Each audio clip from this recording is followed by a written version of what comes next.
Welcome back to Indy NXT Debrief. We've got a very special extra episode this week as we're joined by Cusick Morgan Motorsports, JM Correa.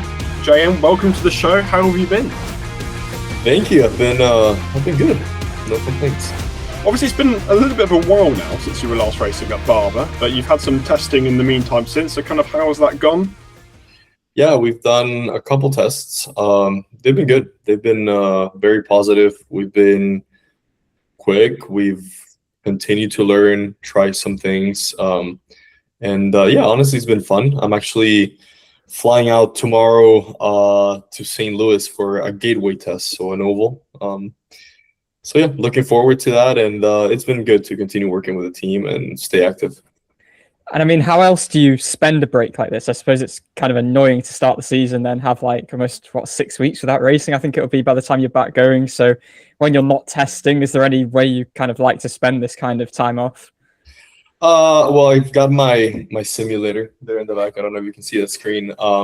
So I've been doing a little bit of that. I'm not a massive fan of the sim, but sometimes it's just good to do a few laps. And apart from that, I mean, there's a lot going on the commercial, like, sponsor side. That's a constant job, let's say, that comes with being a race car driver. So lots of meetings, lots of good things happening, and the testing has kept us kind of busy as well. We've had 2 tests, have one more this week. It hasn't felt like a long time out of the car at all. I think we've all stayed in the zone. And with 4 races into the Indy NXT season, obviously your first full series in Indy NXT, and obviously with a brand new team in Cusick Morgan Motorsports. So currently 6th from the standings. How do you kind of assess things have gone so far in those opening 4 races? It's been decent, but not as good as it can be in terms of the speed and potential we've had. If anything, I feel like we've under-delivered results-wise for the performance that we've had, which is a good thing because we're still 6th in the standings and it's just starting. Right now I'm quite focused and I'm pushing the team really hard to work on maximizing the qualifying. I think that's been our weaker spot so far. But overall, pretty decent start to the year. And I mean, we'll get back to the Indy NXT stuff in a little while, but we also kind of want to give a chance for you to tell your story a bit to the IndyCar and Indy NXT audience who might not know about the journey that you've been on in the last, I guess, 5, 6, probably 7 years. So you obviously suffered pretty serious injuries back in 2019. You've had a long recovery, a lot of surgery since then. So I guess just to begin with, maybe just take people through what the recovery process was at the time back then for you and some of the setbacks that you faced in order to get the position where you are back racing now. It was a long process, long and arduous time for me. So the crash happened in 2019, August. I was completely out of racing for about 1.5 years, out of which a year of that was spent in a wheelchair, and around 28 surgeries to rebuild my leg. So that just kind of gives you an idea of how serious the injuries were. I had to rebuild basically my right leg. Suffered a lot of damage on the left one as well. There were other areas that needed recovery. My lungs had damage. I broke my back. I was in a coma for a couple weeks. So when I came out of the coma, I had lost about, 25, 30 kilograms of muscle. So I had to completely rebuild my body. And then also the recovery, driving wise, you spent, I spent so long completely disconnected from racing, that I lost a lot of that feel, that raw speed that I had. And it took a little while to get it back. It's been a long process of kind of like recovering physically, but also rebuilding my career, getting good opportunities again, getting some momentum going. It's been hard, but I feel like now I'm in a point where I'm back in a very high level. I like the way I'm performing, especially this year, like this season. I feel good. I feel like I'm finally kind of extracting the best out of myself. Maybe not quite at 100% yet, but like getting definitely closer than I've been since the accident. And yeah, it's just a constant. It's nonstop work. You know, racing is a bit like that. So yeah, it's shaped definitely my career and my life over the last 5 years. And I guess following on to that point that you've just made, like what are some of the lessons you maybe learned during that recovery about yourself? Maybe in what ways maybe did it change you, that whole process as well? Just maybe speak a little bit about that kind of fact of it. Yeah, it changed my approach to life, I think, and how I view everything. When you have something that serious, it really puts everything into perspective for you. And I think that's been a positive change for me. So yeah, definitely not the same person I was before the crash, and it's made me grow a lot. And I guess at that point, after you've had so many surgeries and your life has completely changed, why did you want to continue racing? Where was that desire to continue getting back into the car after an accident like the one you had and continue doing what you did your entire career up to that point? One, because I love it. I have a strong passion for the sport, for driving. It makes me feel alive. I love the rush. I love the competitiveness of it. And I didn't want to give up on that. I think also a part of it was that I sacrificed most of my life to be in the position that I am. So I didn't want to give that up so easily. And then the last reason is I needed a sort of almost impossible challenge to motivate me and push me through the recovery, because I knew it was going to be long and it was going to be hard, and it was longer and harder than even I expected it. So having that really like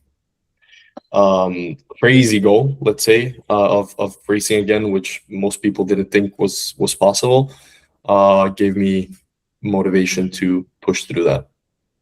And was there kind of ever a time in this process where you did consider giving up racing, or was it a case of as soon as you felt you could do it, it was, I want to go and do this once again? I think once I made the decision in my mind, which happened pretty early on, it was just a one-way train, at least mentally, to getting back in a car. There were some let's say speed bumps and issues that happened along the way that at some point it almost felt like, okay, maybe it's not going to be physically possible, but I think in my head I never stopped believing and I never really considered giving up. And I guess when you did decide that that was kind of the one-way train you wanted to follow and you did want to return to racing, like how did you go about almost reframing what you wanted from your career in the sport? Like, did you reframe what you wanted? Did you decide that kind of your goals would change, or just speak a bit about kind of how you reframe things? I mean, yes, I think one of the things I realized during the recovery for me was that Formula One is not everything in life and also within the sport. So when I came back, I felt a little bit more freedom of knowing that I'm gonna be fulfilled and happy, or I can be fulfilled and happy in other categories and in other aspects of racing that's not just Formula One. Because I grew up always, aspiring to be an F1 driver. I went up the ranks in Europe towards Formula One, so everything was kind of pointing in only one direction for me. And this experience kind of opened up my mind. So, now being in the US, I'm actually really happy here. I wouldn't change anything about my career and my life right now. Well, that's not true. I mean, I want to be an IndyCar. That's my goal, right? But I'm enjoying this process a lot. So yeah, I think having that accident experience, that growth, changed a little bit, maybe my goals and my aspirations. Yeah. And incredibly, I mean, you were back racing within 2 years in F3 in 2021, and by the end of 2022, you'd raced in F2 again and had the 2 subsequent years back there. So I guess that initial experience of returning to racing and almost getting back, obviously returning to F2 where you were before the accident, what was that experience like, and maybe what were some of the challenges you had to overcome during those periods of returning? It was tough. It was tough because initially I found myself not being able to do the things that I could do before, like speed wise, feeling wise. It all felt a little foreign to me, and that was honestly like psychologically really hard because once, how can I explain it? Like, I gained a lot more respect for racing drivers and for the level that I myself was in before the accident than I ever had before. Because before, for me, it felt natural, like quote unquote easy. I was coming from season after season and 10, 15 years of doing that nonstop. So when I restarted, everything felt so difficult to do that I was like, oh shoot, like this is actually going to take a lot more than just being physically ready. Like I need to train my cognitive abilities. I need to train my feeling. I need to get some momentum going again. So yeah, it was tough. And just kind of to follow up on that kind of psychological aspect, how did you approach that? And I don't just mean in terms of having the accident and coming back, but in terms of that position where you are kind of feeling like you're obviously maybe not up to the level you were beforehand. Like, what was that process like in terms of psychologically building yourself back up again, I guess, throughout that? Just a big challenge to find confidence. I think that was the hardest part. You lose confidence in a sport like this. Confidence is very key. Well, I think in any sport, probably confidence is one of the most important aspects of performing. Self-belief, kind of like not feeling the need to overcompensate. So when you feel like you're doing enough and you're good enough, it's easier to perform. And that was definitely not the way I felt for the first few years. I was in a constant battle with myself of like, how do I keep improving, but at the same time build some sort of confidence and a working system within myself to create progress. So yeah, it was challenging. It tested me in a lot of ways. I think it really tested my growth. Like, okay, like you've grown so much as a person, but how do you face this next part of the challenge? And it was hard, but I made it through, and I feel like that also taught me a lot.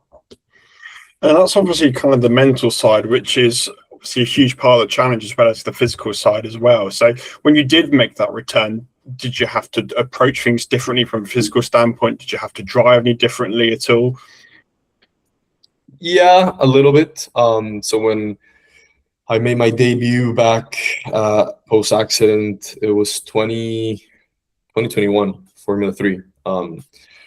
And yes, I mean, at that point, I was still in a wheelchair at certain points, and using crutches. I had a cane. Like, it was physically, I was still in a pretty bad shape.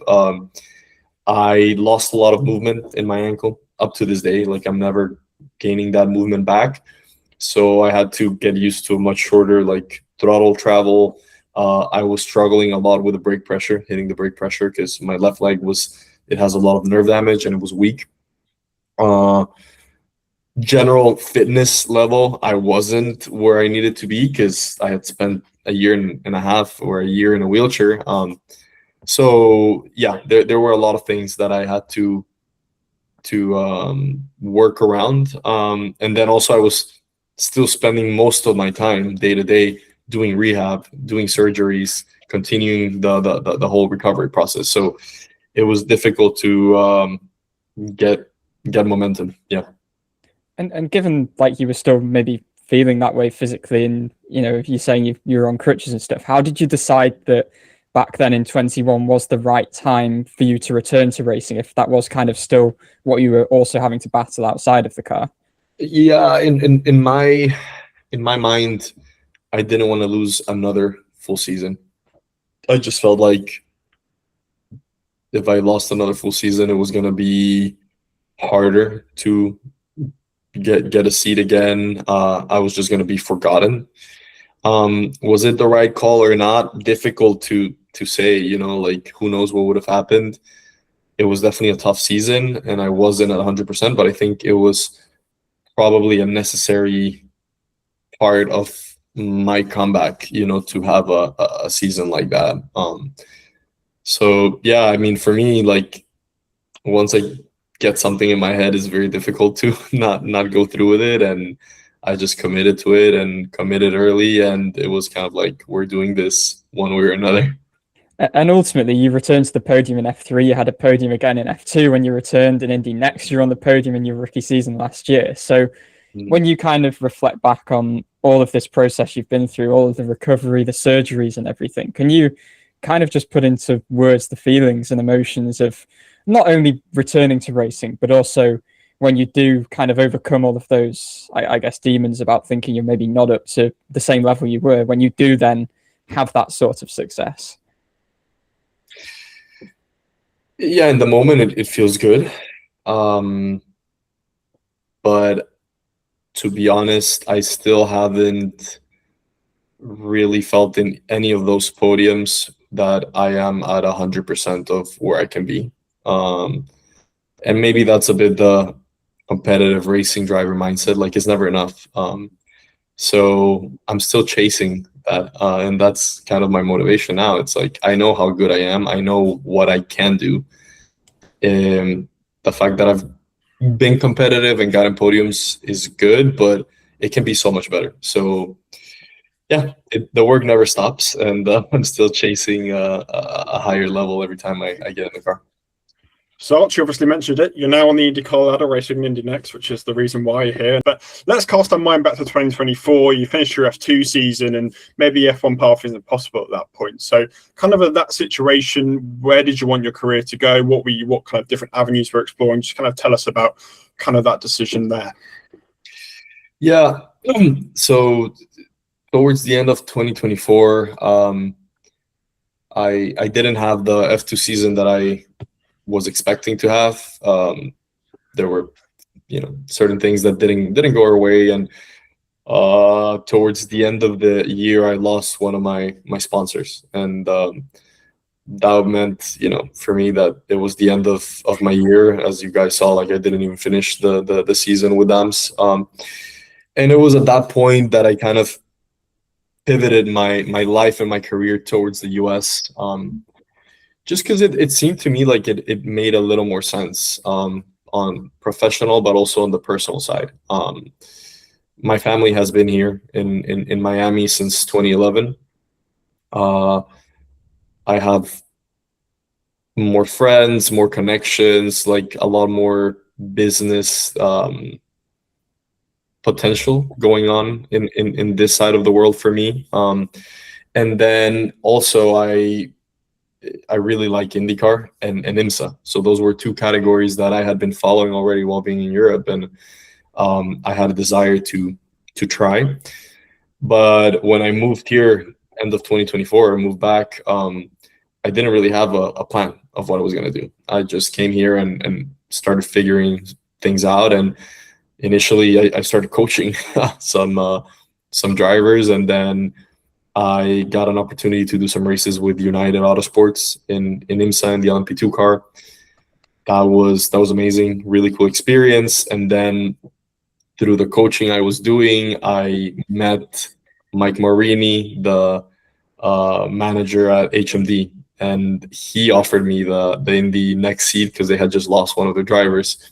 So it's funny how I didn't plan it, but kind of destiny just brought me into Indy NXT and back on the, let's say, the ladder towards IndyCar, which was kind of my goal from the beginning. So yeah, everything happens for a reason. Maybe it's meant to be. We'll see. But here I am now, a couple of years later, doing NXT full time. And you obviously mentioned it just then, a little bit of sports car racing. You obviously did a half a season of the World Endurance Championship a couple of years ago as well. And it's a discipline kind of a lot of drivers seemingly get into a lot more once they come over to America. But kind of just how did you find sports car racing as a discipline, especially compared to single seaters? And maybe why did you make the decision to focus solely on single seaters for this year, for example? Yeah, I mean, it's really cool. I enjoy sports cars a lot. I enjoy endurance. At this point, I have a decent amount of experience. Like I did a season in ELMS, half a season in WEC, a season last year in IMSA Endurance. So yeah, it's been great and definitely a potential career path for me in the future. I'm not closing the doors to that. However, I also love formulas. I love single seaters. I love being the only driver in the car, like kind of the intensity you get from that. And I love IndyCar, like as a racing product. I think it's potentially like the best one out there right now. I think there's not a single driver that tries IndyCar and doesn't fall in love with it. And I've already gotten to feel a little bit of that through the next championship because it's really cool as well. Similar in many ways. You do some ovals, you do the street tracks, and the car is actually really fun to drive. So yeah, it's just appealing to me. And I think it's a championship that is definitely on the rise and is going to become really big over the next few years. And I guess part of that rise, we are seeing a lot more drivers who have raced in Europe coming over to IndyCar and even Indy NXT, really. So you kind of mentioned it there, but like, why do you see this? Why do you believe that's kind of a thing that's happening? And then I guess, what are the aspects of it that you have fallen in love with over this past year or so? I think it's just very competitive racing. It's hard racing. It's raw. Cars are really tricky to drive, but a lot of fun. Like you can just see from the onboards, like how you need to hustle the car, like how hard you're pushing during the race, how many overtakes there are without the need for, like what F1 is going through right now. Like as a driver, that doesn't look super fun. It doesn't look so appealing. Whereas IndyCar, you see it and it's like, yeah, that's crazy. Like you can make a difference. So I think that's really appealing for drivers. And then I think also like, getting an opportunity in Europe is quite difficult. F1, we all know how hard it is and how many things need to align up perfectly for you to get a chance. And there's so much talent that hasn't gotten to F1, and there's so much upcoming talent that will not be able to go there. And they got to go somewhere because they're amazing drivers and they probably have the same level than most of the F1 drivers on the grid right now. So I think a lot of those guys, they're like, well, where else can I go and make a difference and make a career for myself and, kind of earn money as well. IndyCar, commercially speaking, it's growing. So yeah, I think it all makes sense.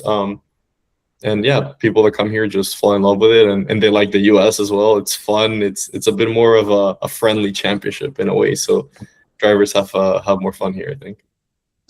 So when you were obviously progressing through the ranks, you did that in Europe, obviously with the goal of reaching Formula One, and that's obviously what a lot of young drivers aspire to do. But when you were growing up, did you have any interest in IndyCar? Was there ever any desire to move to IndyCar, or is it something you've just kind of gradually got a bit more of an impression on throughout your career? It was gradual, and towards like as I got older, I think when I was going through the junior Formula ranks in Europe, IndyCar was not really on my radar that much. I did go to an Indy 500 race, I believe it's like 2011, 2012. And I thought that was like crazy. Like I was like, this is insane. I had never seen anything like it. So that was kind of like the first time I was like, and I started following IndyCar a little bit, but I didn't have the time. Like I was so busy in Europe, and I was already following F1 and really close to that. I wish I would have, like, looking back, obviously it's easy in hindsight, but if I would have made the switch to the US back then, or just never left the US and stayed here, who knows where I would be today. But everything happens for a reason, and probably I wouldn't be the driver I am now as well, with the experience I have from Europe. So yeah, easy to say, but definitely as I got older, I was like, okay, this looks cool. And obviously, you touched on it a minute ago where Mike Marini gave you that opportunity to drive an Indy NXT, looking back to last year. But when you kind of came back over to the USA after your Formula 2 time had run out, were you kind of looking at Indy NXT as an option? Was that something that was on your radar? Was your goal maybe to go straight to IndyCar if an opportunity opened up there? What was kind of your thinking in that time about going on to the kind of IndyCar ladder? No, I mean, I was open to doing Indy NXT, just because I feel like a lot of guys coming from F2, they're like, nah, like I want to go straight to IndyCar, and that's fair. Like you can definitely do that, and you'll do well. Like we've seen a lot of people doing that. Like that's doable, but I think there are a lot of aspects that you can learn in Indy NXT that are really useful in IndyCar. One of them being the tires, Firestone. And especially Indy NXT now, like the level has gotten really high. It's a tough championship. So I think it's a good way to prepare yourself for IndyCar and be ready for when an opportunity comes. And I think I'm right in saying you've run 9 races last year with HMD. So what sorts of things did you learn kind of in that part season going into obviously kind of translating over into a full season this year? Were there any kind of big things that you learnt during that kind of semi-season stint last year? Did I do 9 races? I'll verify that. I think it was. Was it fewer than It that? was 9. It was 9. It was 9. So there was a couple of double headers in there, so that's maybe why. Yeah, it probably feels like less. Not like 3. Okay. Wow. Yeah, I mean, last year, I think the biggest challenge was that I basically did no testing. So there's a lot of things that you cannot really learn during a race week, and the biggest difference this year has been getting those test days, having the opportunity of making mistakes without consequences and trying things has been really useful. So last year still, like I think most of the weekends we were decently competitive, but I feel like this year, like I've stepped it up a lot. I understand the car better. I understand the tires better. My approach to the race weekend is just better, and we've been fast every time we're on track this year. And I know a lot of drivers kind of mention this, but do you see a difference between Indy NXT racing and kind of the racing you're used to in Formula 2 and Formula 3? Maybe how does that differ compared to what's common in Europe? There's a bit of difference in racecraft, what's allowed and what isn't. So a couple of small things that you just need to adapt to. I see a bit of a difference as well in how hard you can race. But it's funny, like at least for me, as I'm getting more experience here, you also start to learn how the stewards judge incidents here versus Europe. Like I've been in a few situations this season where I know in F2 that would have been a penalty. No penalty here. And that's fine. I can't, like, you just get used to it, and for next time where they draw the line. And then I think Indy NXT being, let's say, more of a sprint championship because there's no pit stop, it's probably a little bit more aggressive, especially in the opening laps. It's one of those championships. I would compare it a little bit more like to F3, the how the race dynamic is. You need to make moves early on, otherwise you just get in a bit of a train, and it can get difficult to overtake. So yeah, sometimes first laps get a little dicey. And obviously, the big challenge for anybody coming over from Europe to for Indy NXT or IndyCar is ultimately the ovals, because you have no experience racing them, whilst a lot of people you're racing against do have some experience. So you obviously ran Gateway in Iowa last year. So how did you find those two races, and what has your overall adaptation been like thus far? I think my raw speed is pretty good. I've enjoyed it a lot, actually. They're a lot of fun. I need to work on my racecraft.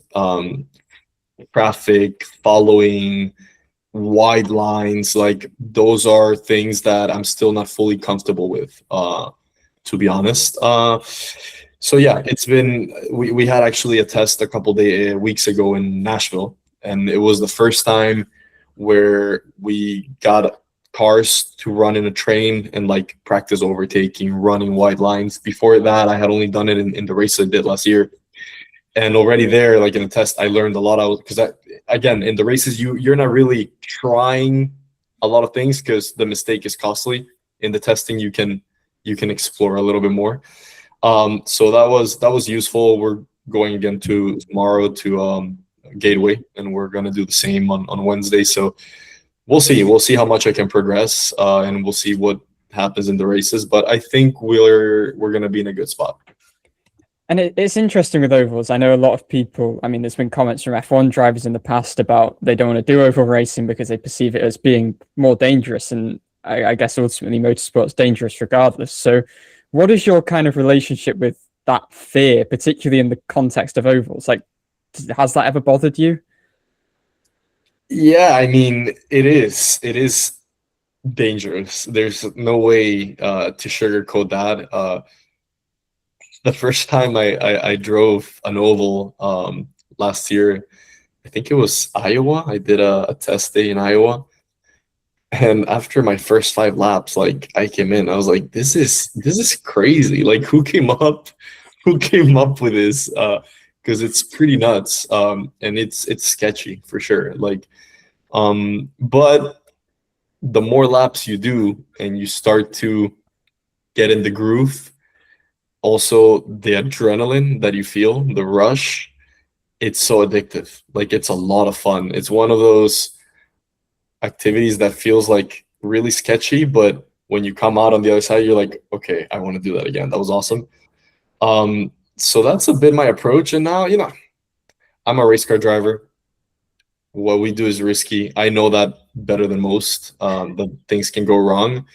But it's part of the game. And, as I've gotten older, like, yeah, you manage risk reward a little bit better, and knock on wood, so far, nothing major on ovals. But they say here in the US, they have a saying, there's the guys that have crashed in an oval, and there's the guys that will crash. Unfortunately, I'm part of the latter. Hopefully that crash doesn't come this year, but we'll see. You never know. It's part of the game. Yeah. I'm really interested by what you said about that first time you've driven on an oval. Like, what did you feel when you got out of the car? Because I know some people say like they get really dizzy kind of after the first time. Yeah, is that how you felt? Spinning, yeah, crazy. And then that night after the test, again, like lay down in my bed, and like the whole world was spinning. Kind of like, when you've had a bit too many drinks and you lay down and you're getting the crazy bed, like that was, or when you're on a boat all day, and then that's what I was gonna say. Yeah, really. And that happened. I think it happened as well during the race weekend in Gateway. I think that was my first race, and for the first 2 days, I was a little dizzy. Haven't done it. It hasn't happened again. And we did Nashville a few weeks ago, and I hadn't driven an oval in like 4 or 5 months, and I didn't get dizzy once. So I guess your brain gets used to it, and that's what they told me. Like after a while, you don't feel it anymore. Fascinating. And obviously for this year, you've gone full time in Indy NXT with Cusick Morgan Motorsports. So how did that deal kind of come about for the full season? Was that always something you kind of wanted to pursue after doing those 9 races, as you can't seem to believe last year? Yeah, the opportunity came with them through my connection with HMD last year. They were looking for a lead driver with experience that could sort of help build the program. It's a new program, so they thought I was a good fit, and they were a good fit for me and what I'm trying to do, which is establish myself here and put myself in a position to get a shot at IndyCar. So yeah, we had a really great first meeting, and I think basically already in our first meeting we were like, okay, like, yeah, we're doing this. We need to iron out the details, contracts, etc. But it's a good fit, and I think it has been great. You know, we've had a good start to the season, sportingly speaking, but also commercially. You know, it's a really great group of guys running the program, and we have a very similar mindset commercially. So we've been able to bring on some sponsors together jointly, like working together. And it's kind of the first time in my racing career where I've been with a team that does so much in the commercial side, and actually they support me, helping find me sponsors and take a bit of the load off of having to find the budget throughout the season. So yeah, they've been amazing. It's been a pleasure so far. So what is that sort of environment like? Because it's very much one of the kind of quote unquote smaller teams, rather than say if you were at an Andretti where they've obviously got the IndyCar link, they're very big. So what is that like as an environment, and why do you enjoy that sort of thing so much? Yeah, well, it's important to note we have a technical partnership with HMD, right? So engineering wise, we have access to the HMD and the Foyt cars. They have a partnership as well. But because there are so many cars under that umbrella, it's very important to have a good relationship and make the right decisions with your engineer and your mechanic. So it becomes like mini teams within a team, you know? So that is what we are working on. And I think that's why they wanted somebody like me that can kind of come in and have the experience to, sometimes the driver needs to make the right call in terms of setup, what, you know, strategy, what to do, what not to do. But the vibe inside the team is amazing, because I think everybody they're there because they love it. You know, all the way from the mechanics, the truckie, the tire guys, to the drivers, engineers, team bosses. You know, if you speak to Don Cusick or Billy Morgan, like, they love it. They breathe and live racing and passion. And I think that just kind of transfer down to everybody. So it's just fun. Like, I actually had this conversation with one of my friends the other day. I said, like, so far it's been one of the most fun seasons for me, where I am excited every time to go to the track. Like in F2, I love the driving part. I hated most of the things apart from that. Like, it was, you know, I'm not gonna speak on it, but there were many things I didn't enjoy. It didn't fit with my personality. Whereas now this team, it's just fun. Like, we'll have a day off and the whole team goes to play pickleball, and we laugh, and we go to dinner with engineers, and it's just like, everybody's super cool. Also, the drivers from HMD and Foyt and my teammate Nick Stadi, we get along really well. We push each other. The level is really high inside the team, so everybody's on their toes. But we know how to laugh. We know how to help each other when needed. So yeah, it's been cool. And looking on the track so far in the first 4 rounds, you've kind of seen the same 5 guys take all the podiums, take all the pole positions, etc., etc. You're kind of best in the rest points-wise thus far. So kind of, what do you need to do to kind of close that gap a little bit and be in the fight more for podiums and wins, etc.? I think really just putting it together and qualifying. We've had the pace. Like, we did a little analysis with my engineer last week of like, okay, what do we need to make that next step? And it's really like, if we take all the free practices, we've been in the, I think, top 3, top 4, like, just there. If we take all the races, like, our pace is good enough as to, you know, if we start in first place, we'll probably win the race. With the place where we've made the most mistakes together, like on me and on the team, has really been quality. So we just need to work on that. And I don't think we need to change too many things. I think what we're doing is working. We just need to have a weekend where we kind of put it all together every time we're on track, and the result is going to be the byproduct of that. And I guess if we look towards the rest of the season, a lot of the tracks you're going to are tracks that you went to last year as part of that campaign. So do you think that kind of familiarity you had last year is really going to maybe help accelerate that forward as you go into the last stages of the season? Not really. I feel like at the level that everybody is right now, with this new generation of drivers, they're on the sim every day. So we get to a new track and these guys already know exactly what they're doing. So no, I think it's gonna continue to be as tight as it has been. I'll try my best to make some sort of advantage, but we're also, most of the guys in Andretti, Abel, like they've been here for a while. They actually have more experience at those tracks than I have. So no, I think it's going to come down to execution, rolling off strong, coming in with a really good baseline in the car. The weekends are short, so you're free practice, and before you know it, you're in quali. And if you don't roll off in the window or close to it, it's difficult to catch up. So we'll continue to focus on that, and we'll see where it takes us. Just to finish off, is there kind of any particular goals that you've got in the remaining races this season, a longer term as well? Obviously, the big one is reaching IndyCar, but kind of in a more bigger perspective, what do you kind of see as some goals or targets that you want to achieve? Well, I want to win races.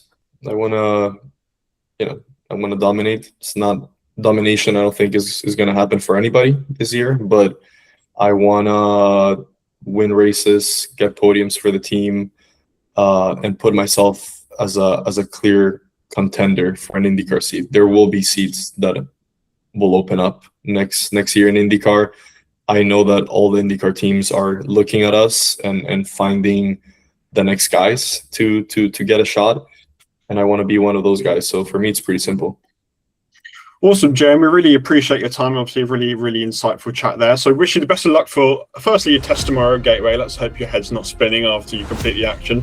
Fingers crossed it doesn't come back. And obviously, best of luck for the remaining races this season. I appreciate it, guys. Thank you very much.